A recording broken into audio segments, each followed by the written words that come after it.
Could a revolutionary technical decision by Ferrari be the factor that returns Lewis Hamilton to the top of Formula One? Lewis Hamilton had no obligation to continue competing. After more than 300 Grand Prix, 7 World Championships, records broken one after another, and a place secured in the history of Formula One, any other driver would have considered that his mission was accomplished. But he is not just any other pilot.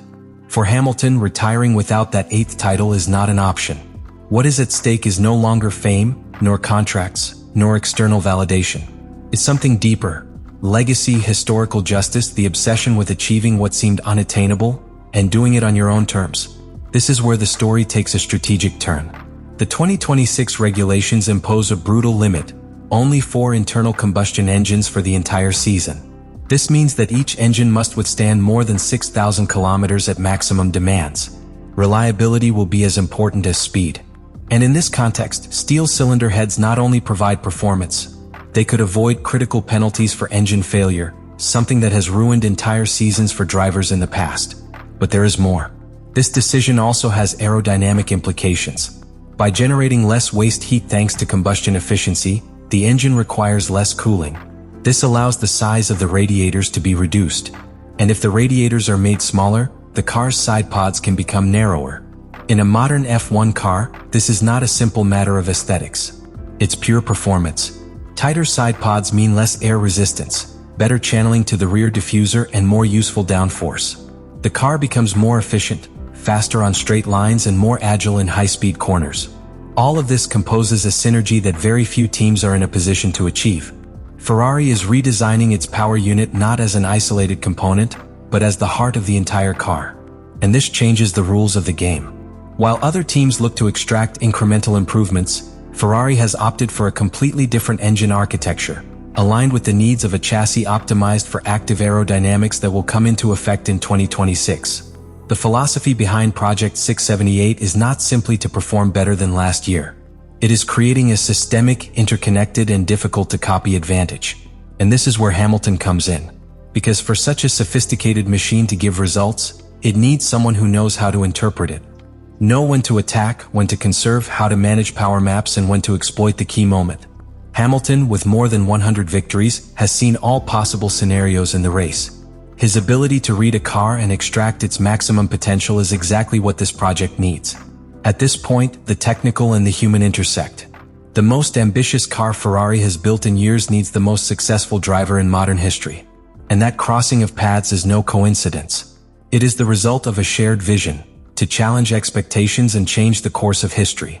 Ferrari is not only betting on mechanical innovation, he is betting on the rebirth of a legend. For years, the prospect of Lewis Hamilton achieving an 8th world championship was treated as a mere formality. In 2021, he was one curve away from achieving it. But what seemed like an inevitable destiny turned into a frustrating wait.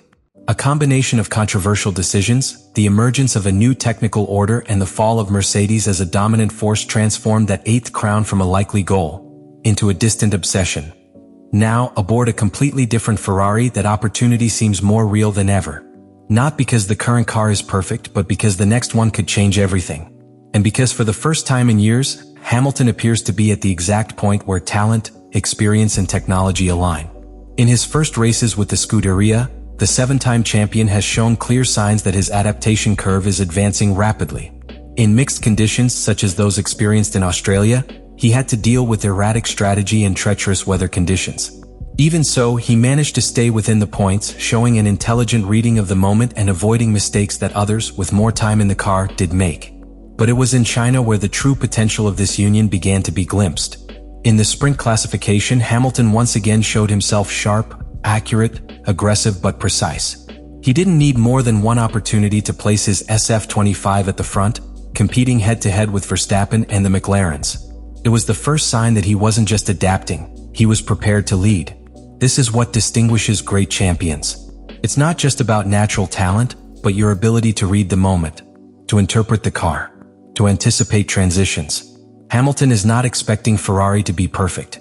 He is working with them to make it so. Adjusting your riding, adapting your mental approach, and building a relationship with engineers that goes beyond typical radio feedback. You are investing emotionally and technically in the team. And that, in Formula One, is worth more than any simulation in the wind tunnel. Project 678, the car that will debut in 2026, offers something that Mercedes has not had since the dominance of 2020.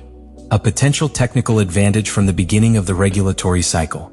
If that Ferrari bet comes to fruition, if the steel cylinder heads really allow for more consistent operation, if thermal efficiency translates into reliability, and if the aerodynamic packaging makes a difference, Hamilton could have a car capable of dominating on his hands.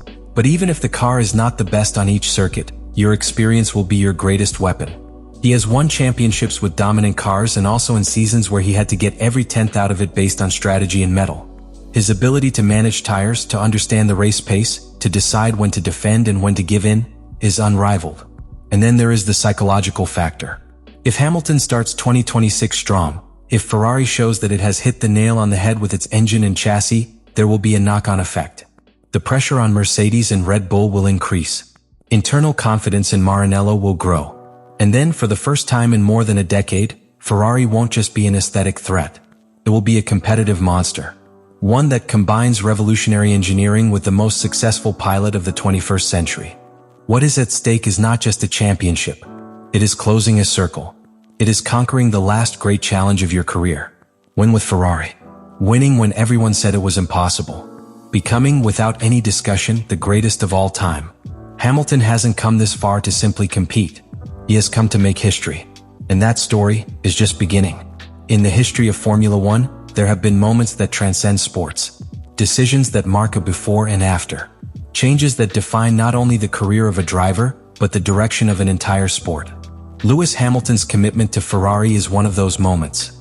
And it is not because of the media magnitude it generates, but because of the symbolic and strategic load it entails. Because when a seven-time world champion with more than a decade of dominance behind him chooses to leave the comfort of an environment he helped build to embark on a new journey, he doesn't do it out of nostalgia or marketing. He does it because he believes he can still redefine what it means to win.